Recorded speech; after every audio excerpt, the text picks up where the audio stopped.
Eh bien, bonjour, bienvenue dans ce troisième live. Tout d'abord, je vous souhaite à tous et toutes une joyeuse fête de Pâques. J'espère que cette journée vous trouvera, vous et vos proches, en bonne santé.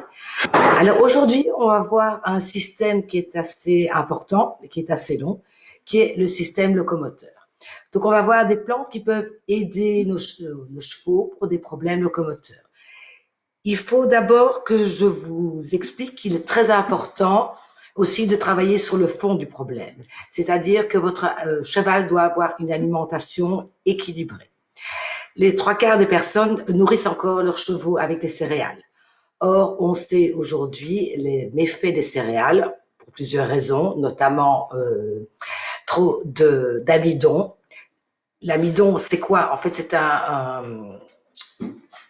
ce sont deux sucres, si vous voulez, mis ensemble, l'amylose et l'amylopectine.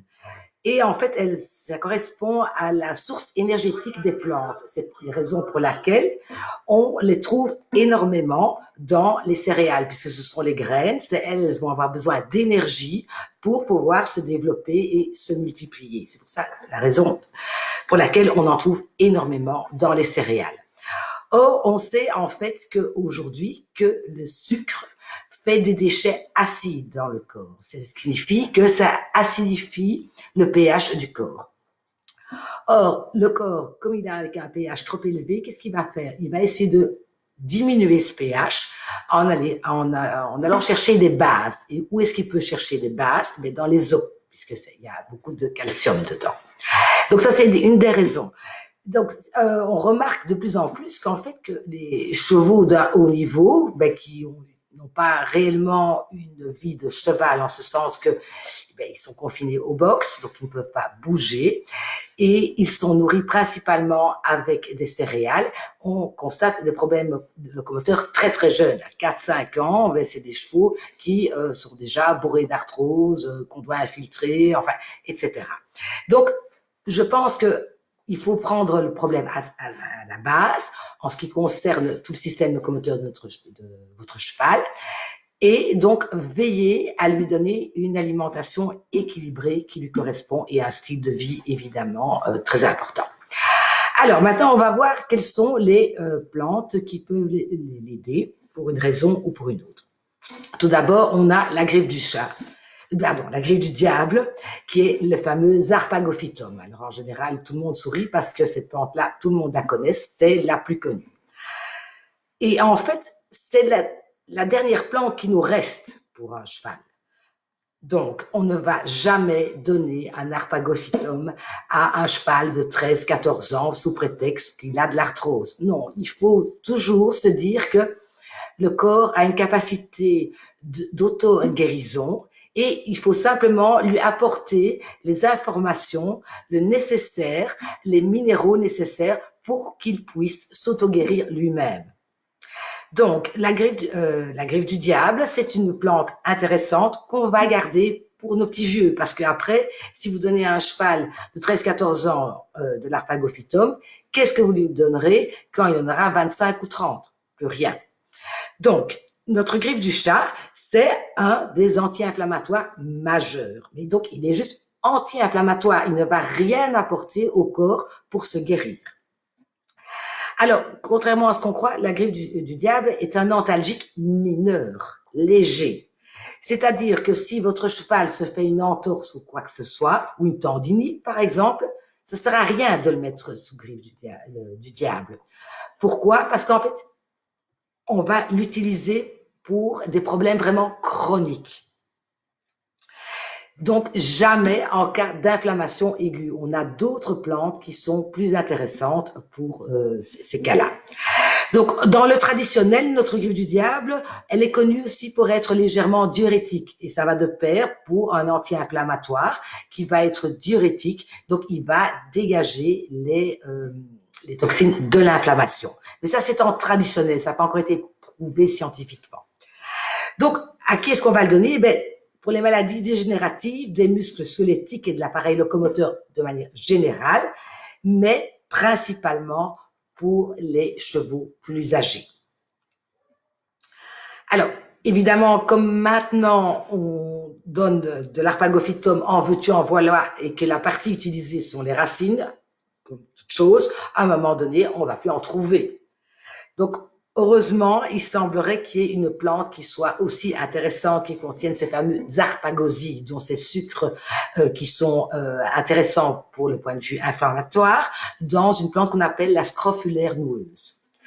Alors, aussi un petit aparté, c'est un produit qui est reconnu évidemment comme dopant, donc on ne va pas le donner à un cheval qui est en compétition. Enfin, ça me paraît logique. Si un cheval souffre de problèmes de rhumatisme, de douleurs articulaires, ça me paraît logique qu'on ne l'enverra pas en compétition. Enfin, voilà, ce n'est que mon avis, comme dirais-je. Alors, une deuxième plante qui est intéressante pour cet appareil locomoteur, c'est l'encens indien. En fait, c'est une espèce d'oléorésine, c'est le boswellia, si vous voulez. Alors lui, c'est un puissant anti-inflammatoire, mais il est également antidouleur, ce que n'est pas l'arpagophytum. Et lui, il va vraiment améliorer la circulation sanguine dans les articulations et tout ce qui est les tissus enflammés. L'important, c'est de rapporter du sang. Ça veut dire rapporter du sang, ça veut dire rapporter des nutriments aux os, aux articulations. En plus, l'encens indien ou le boswellia, il est alcalinisant, c'est-à-dire qu'il va diminuer le pH du corps. Je vous ai expliqué tout à l'heure l'importance d'avoir un pH équilibré. Il semblerait qu'il soit aussi immunomodulant, c'est-à-dire qu'il travaille au niveau du système immunitaire, mais on ne va pas en parler dans le système locomoteur. Donc, en fait, ce sont pour qui est-ce qu'on va le donner? Pour toutes les maladies inflammatoires chroniques de l'appareil locomoteur, comme je vous l'ai dit, et aussi dans le cas d'une rémission d'une blessure sportive, d'une fracture. Donc voilà, elle peut être intéressante dans un premier temps pour travailler sur l'inflammation, de donner après, par exemple, une tendinite, une entorse ou bien simplement une fracture. Une autre plante aussi très intéressante qui est la reine des prés, c'est une très très jolie plante et on va utiliser les sommités fleuries. Elle est anti-inflammatoire et elle est antalgique. Vous vous souvenez, on avait parlé lors du premier live, en fait, du totum. C'était l'ensemble des molécules contenues dans la plante. Eh bien, ici, en fait, la reine des prés, c'est l'aspirine naturelle. C'est l'aspirine naturelle, donc, mais sans les effets secondaires que vous pouvez avoir quand vous donnez de l'aspirine à votre cheval. Elle va stimuler les reins, donc elle est légèrement diurétique et en plus elle est azoturique, c'est-à-dire qu'elle va dégager tout ce qui est l'azote du corps. Donc on va la donner pour les affections rhumatismales, musculaires et articulaires, mais aussi au moment, je dirais, de la douleur, puisqu'elle est antalgique. Donc elle est vraiment très intéressante aussi comme petite plante. Alors un grand classique encore, c'est évidemment le cassis. Et on peut utiliser soit les feuilles, soit les fruits. Et lui, c'est l'anti-inflammatoire majeur puisqu'il est cortisone-like, c'est-à-dire qu'il donne les mêmes indications que pour la cortisone. Il est également antioxydant. Et lui, malgré que ce soit un des derniers anti-inflammatoires qu'on ait, il est intéressant à donner peut-être plus jeune, dans le cadre d'un cheval qui a 14-15 ans, qui a des problèmes articulaires. Pourquoi? Parce qu'il est antidégénératif articulaire, parce qu'il va stabiliser le collagène. Donc, il est aussi intéressant pour des chevaux qui ont des crises d'arthrose assez jeunes. Pourquoi? Parce qu'il va empêcher que la dégénérescence ne s'accentue. Alors, la grande consoude. En fait, la grande consoude, ça vient de consolidare, donc consolider. On va donner les racines, les rhizomes ou les feuilles. En général, on préfère toujours tout ce qui est racines. Pourquoi? Parce que ça contient un maximum de principes actifs. Et lui, c'est un régénérant tissulaire, nerveux et osseux. Pourquoi? Parce qu'il contient énormément d'allantoïne. Vous utilisez notamment dans vos crèmes, vous avez souvent de l'allantoïne. Mais elle travaille non seulement au niveau des tissus, mais au niveau des nerfs et au niveau des os. Donc, c'est aussi un anti-inflammatoire articulaire tendineux grâce à l'acide rosmarinique qu'il contient. Alors, on va utiliser cette grande consoude jamais, jamais, jamais, jamais en interne. On va l'utiliser pour faire des cataplasmes, pour faire des crèmes à base de grande consoude. Alors pourquoi je vous dis jamais ne donner de la grande consoude en interne? Parce que effectivement, la grande consoude est une antidiarrhéique, mais elle contient par contre nos fameux alcaloïdes pyrolysidoniques que l'on retrouve dans le sénesson de Jacob. Donc jamais en interne. Si on vous dit ben, ton chat a diarrhée, donnez de la grande consoude, surtout jamais. Parce que vous ne savez pas si votre cheval n'a pas déjà ingéré ces fameux alcaloïdes. Donc la grande consoude, elle est très intéressante en externe. On en trouve dans nos champs, dans nos prairies, etc. Donc n'hésitez pas à faire des cataplasmes avec, à faire des décoctions, à les ajouter dans l'eau de vos argiles que vous faites. Il y a 1000 façons de les utiliser en externe. Alors, le bambou. Le bambou, en fait, c'est ce qu'on appelle tabachir. Quand vous avez la tige de bambou, vous avez des petits nœuds. Et dans ces petits nœuds, ce sont des cristaux de silice. C'est la plante la plus intéressante pour le silicium. Pourquoi? Parce qu'elle en contient entre 98 et 99% de silicium dans ces petits nœuds. Ce sont vraiment des cristaux. Et quand on les achète, en fait, ce sont vraiment des cristaux qui font, je dirais, qui n'ont pas beaucoup de goût, mais qui sont vraiment très, très, très, très riches en silicium. Or, on sait que le silicium, c'est la base du collagène. Donc, ça veut dire la base des muscles, des tendons et des os. C'est très intéressant comme plante. Et le bambou aussi, également, il est anti-inflammatoire. Donc, vous voyez, déjà, je vous ai déjà présenté quelques plantes que vous pouvez utiliser avant d'arriver à l'arpagophytum. C'est pour ça que j'insiste vraiment dans le fait que l'arpagophytum est le plus connu, mais gardez-le en dernier ressort. Et en plus, le bambou est un prébiotique intestinal. Mais bon, voilà, c'est pas très intéressant dans le cas de l'appareil locomoteur. Pourquoi? Parce qu'il contient beaucoup de polysaccharides, il contient beaucoup de sucre. Alors, une autre plante intéressante, c'est la prêle des champs, qui est beaucoup plus connue, évidemment, de notre côté. Oui, encore une petite parenthèse pour le bambou. En fait, n'allez pas donner des tiges de bambou comme ça que vous avez dans votre jardin parce que il faut les prendre à une certaine période. Je crois que c'est au bout de 2 ans qu'on peut les utiliser. Sinon, elles contiennent un acide qui est vraiment toxique. Donc, le bambou, je ne vous conseillerais pas d'aller le récolter vous-même. Alors, la prêle des champs. Alors, effectivement, il y a des prêles qui sont toxiques, mortelles, notamment la prêle des marais, qui est tout à fait mortelle. Mais vous avez la prêle des champs. On va utiliser tout ce qui sont les parties aériennes et stériles. C'est aussi une petite usine à silicium. Et comme je vous ai expliqué plus haut, en fait, elle contient beaucoup de silicium, beaucoup moins que le bambou, mais elle a d'autres minéraux, genre du calcium, etc., qui sont intéressants. Donc, c'est une plante qui est très reminéralisante et qui est également anti-inflammatoire et légèrement drainante. C'est intéressant quand vous avez une plante anti-inflammatoire qu'elle soit légèrement drainante de façon à ce que les toxines de l'inflammation soient évacuées. Alors, le seul problème de la prêle des champs, c'est-à-dire vous ne pouvez pas la donner sur le long terme parce qu'elle inhibe la synthèse de la thiamine, donc, qui est une vitamine B. Ça veut dire qu'à un moment donné, votre cheval ne va plus parvenir à créer cette fameuse vitamine B. Donc, c'est pour ça que la prêle des champs, je la conseille toujours à des cures de 15 jours, alors que sur les autres plantes, on est en général sur 3 semaines.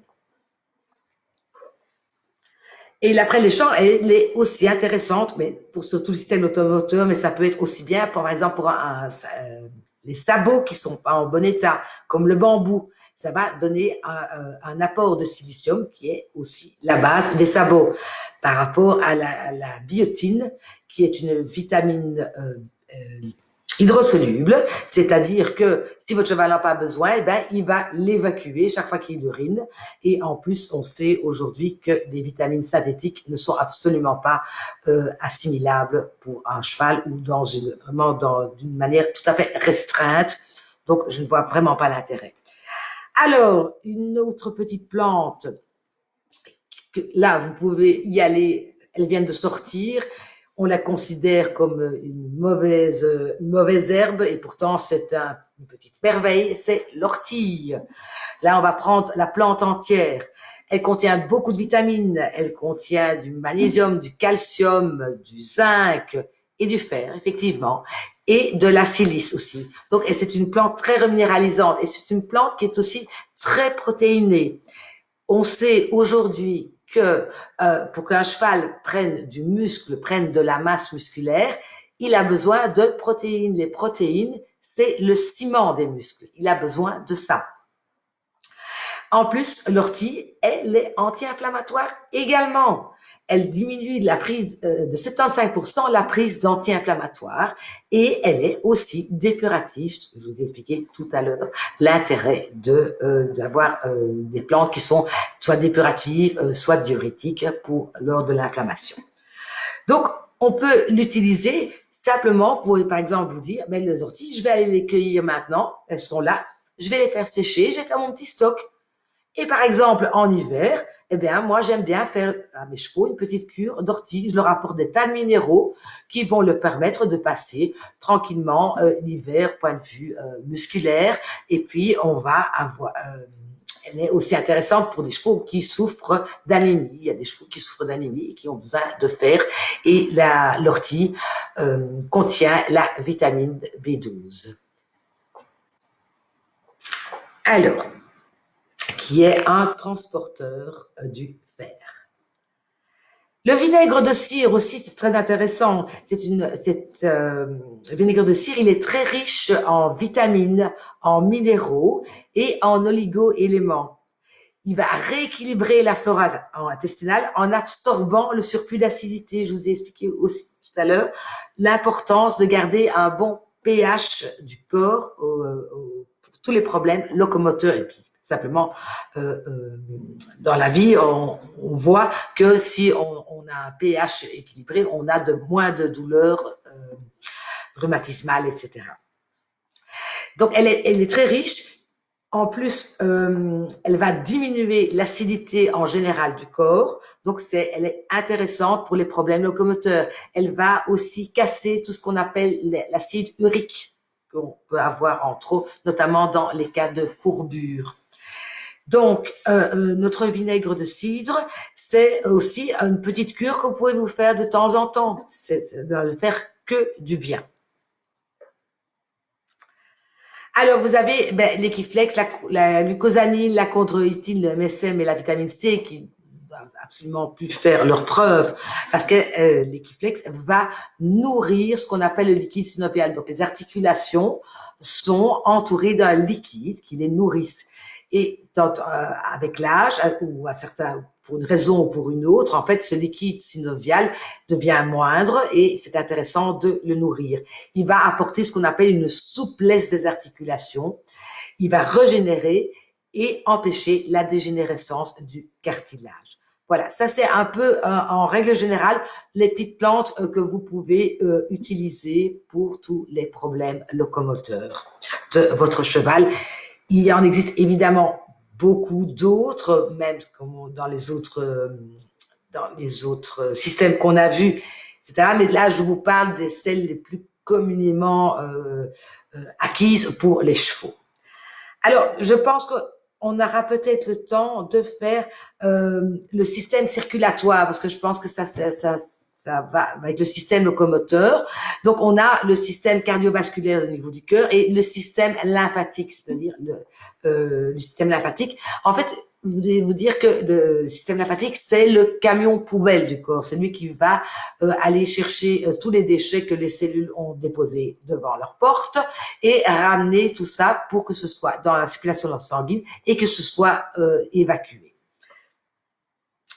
Alors, Pour moi, la plante du cœur, c'est les aubépines. Elles vont arriver. Ce sont toutes les sommités fleuries, c'est-à-dire vous allez prendre la petite fleur avec les deux, trois petites feuilles qui sont juste après la fleur, et vous allez les faire sécher. Et c'est vraiment la plante du cœur. Pourquoi? Elle va améliorer toute la circulation coronarienne.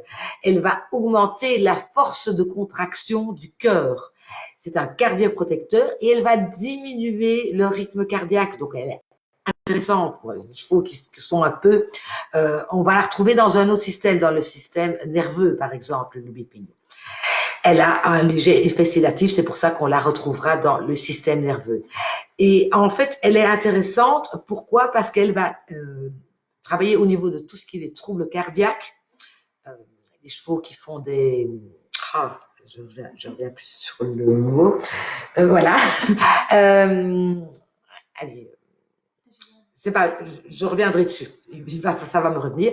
Donc, et tous les problèmes circulatoires, par exemple, vous avez des chevaux qui ont des poteaux, mais ça peut être soit un problème lymphatique, mais ça peut être un problème de circulation. Donc, en fait, ça va augmenter faciliter, je dirais, le courant sanguin. Et par exemple, l'aubépine, pour un cheval qui est naviculaire, eh bien, ça peut être intéressant aussi de lui faire de temps en temps une petite cure d'aubépine. Alors, vous avez la vigne rouge. Ben, ça, je pense qu'on la connaît un peu tous. Nous, les femmes, on l'utilise beaucoup. C'est ce qu'on appelle une vitamine P-like. Pourquoi? Parce qu'elle va diminuer la perméabilité et augmenter la résistance des veines et des capillaires. C'est-à-dire que si les veines ou les capillaires sont bien, je dirais, intègres, la circulation va se faire beaucoup plus rapidement. Et en plus, elle est vasoprotectrice, c'est-à-dire qu'elle va protéger les veines et les capillaires qui peuvent être abîmés par un hématome ou simplement par l'âge, tout simplement. Donc, pour tout ce qui est les insuffisances veineuses, les troubles circulatoires chroniques, elle est intéressante. Par exemple, de nouveau, pour les poteaux de boxe, on peut penser à la vigne rouge si on est sur un problème circulatoire sanguin. Alors attention, on ne donne jamais de la vigne rouge avec d'autres plantes qui sont fluidifiants sanguins. Par exemple, le ginkgo, par exemple, le ginkgo, par exemple l'ail. On va jamais mettre ces plantes ensemble puisqu'elle va potentialiser les effets, ce qui peut être délétère. Alors, je pense que notre ail, il avait sa place aussi dans la circulation sanguine, de nouveau, parce que il est anti-agrégant plaquettaire, il est anti-thrombotique, c'est-à-dire qu'il va éviter les thromboses. Il est vasodilatateur des petits vaisseaux et améliorer également la circulation. C'est également l'ail un grand protecteur de la fonction cardiaque. Donc, c'est par exemple, on peut aussi l'utiliser en prévention de thrombose, en prévention de fourbure. Mais encore une fois, on va rester sur des cures de maximum 3 semaines, puisque comme c'est un fluidifiant sanguin également, il vaudrait mieux que si votre cheval est pendant 6 mois sous ail, c'est pas le bon plan, parce que s'il a un crack, on ne répond plus de rien, comme on dit. Alors, dans notre système cardiovasculaire, on a de nouveau nos petites graines de chia. Je les aime vraiment beaucoup. Elles sont un apport, évidemment, en oméga 3. Ça, on l'a vu, pas dans le système digestif. Donc, c'est une source énergétique musculaire. Elle va améliorer le rapport oméga 3 et oméga 6. On sait que les oméga 3 sont également des anti-inflammatoires. Et il y a des études qui sont en train de se faire et on se rend compte qu'en fait, qu'elle améliore la fonction cardiovasculaire dans l'ensemble. Alors, une plante qui est le ginkgo biloba. Alors, le ginkgo biloba, c'est l'arbre des centenaires. C'est un neuroprotecteur.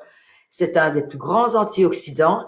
Et lui, en fait, il va améliorer la microcirculation cérébrale et des membres inférieurs. Il va c'est un vasorégulateur, il va renforcer la résistance capillaire, il va protéger également les neurones des lésions cérébrales dues à l'âge ou à un coup, quelque chose comme ça. Donc c'est une plante qui est très intéressante aussi pour le système, pour le cerveau, tout simplement. Par exemple, pour les vieux chevaux, le ginkgo biloba, c'est ce qu'on appelle l'arbre des centenaires. Ça va leur, vous savez, quand vous avez un vieux cheval qui commence, qu'on perd un petit peu, je dirais, donc qui est un peu déprimé, qui est fatigué, qui n'est pas toujours présent, eh bien le ginkgo biloba va lui permettre, puisqu'il va améliorer la microcirculation cérébrale, de revenir un petit peu parmi nous. Et elle est intéressante aussi pour les problèmes des poteaux de boxe, puisqu'elle améliore la circulation des membres inférieurs. Encore une fois, donc nous sommes ici dans de la théorie. Il faudra essayer, si votre cheval fait des poteaux de boxe, il pourra très bien réagir à la vigne rouge, mais pas du tout au ginkgo, etc. C'est pour ça que nous travaillons toujours plante par plante, de façon à déterminer de manière je dirais très sûre, quelle est la plante qui correspond au mieux au métabolisme de votre cheval en particulier, puisque un cheval n'est pas l'autre, un métabolisme n'est pas l'autre. Alors, une autre petite plante aussi que vous pouvez cueillir, elle est là, ben, c'est le gaillet-gratron, c'est ce qu'on appelle la plèque madame. On va utiliser la plante entière. Vous savez, c'est la plante velcro qui vous poursuit. Quand vous allez promener vos chiens, ils reviennent avec des petites boules dans les poils. Eh bien, c'est notre fameux gaillet-gratron. On va la prendre avant la floraison. D'accord? Et elle, c'est la plante qui soutient tout le système lymphatique. Elle est drainante et décongestionnante lymphatique et elle est diurétique. Voilà, ça c'est donc si vous avez, par exemple, vous avez un cheval qui a des problèmes, je dirais, de poteau de boxe, il va falloir essayer, commencer par le gaillet-gratron, voir, oui, non, il réagit pas bien, il réagit bien, ah ben, je vais essayer peut-être la vigne rouge. Et comme ça, vous allez savoir quelle est la plante idéale pour votre cheval. Eh bien voilà, je crois qu'on a vu deux petits systèmes. On se revoit prochainement pour d'autres systèmes. Et si vous avez des questions, n'hésitez pas.